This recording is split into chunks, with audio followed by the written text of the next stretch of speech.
আগামী 5 বছরে 1,25,00,000 কর্মসংস্থান সৃষ্টি করতে চায় সরকার। লক্ষ্য উচ্চাভিলাষী হলেও আন্তরিকতা দিয়ে তা বাস্তবায়ন করতে চান নীতি নির্ধারকরা।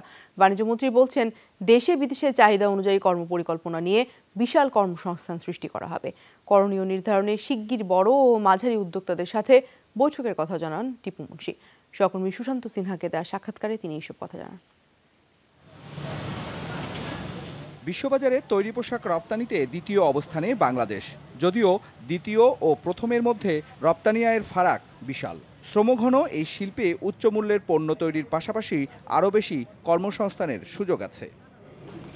টানা তৃতীয় মেয়াদ শেষের আগে দেশে বিদেশে 1.25 কোটি কর্মসংস্থান তৈরির প্রাথমিক পরিকল্পনার কথা জানালেন বাণিজ্যমন্ত্রী টিপু মুন্সি।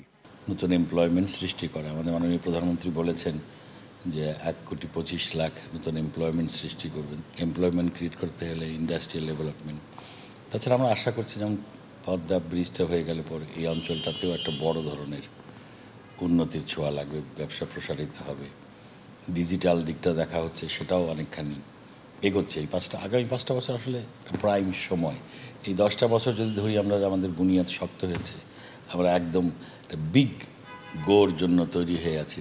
শিল্প খাতে কর্মসংস্থানের পাশাপাশি কৃষি, ফলসহ খাদ্য প্রক্রিয়াজাতকরণেও সুযোগ আছে লাখো কর্মসংস্থানের।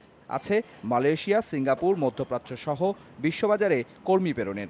দেশে ও বিদেশে বিশাল এই কাজের সুযোগ তৈরিতে ব্যবসায়ীদের সঙ্গে বৈঠক করার কথাও জানান বাণিজ্যমন্ত্রী। কাজটা খুব সহজ নয়, কিন্তু সম্ভব।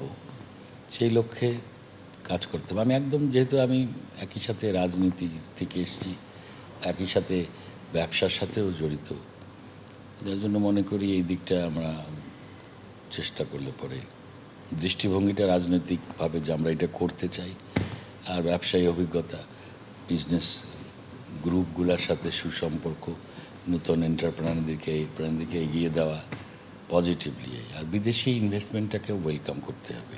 বাংলাদেশের অর্থনৈতিক উন্নয়নের কারণে আগামী 5 বছরে প্রত্যাশিত বিদেশি বিনিয়োগ আসবে বলেও বিশ্বাস টিপু মুন্সির। সুশান্ত সিনহা, যমুনা নিউজ, ঢাকা।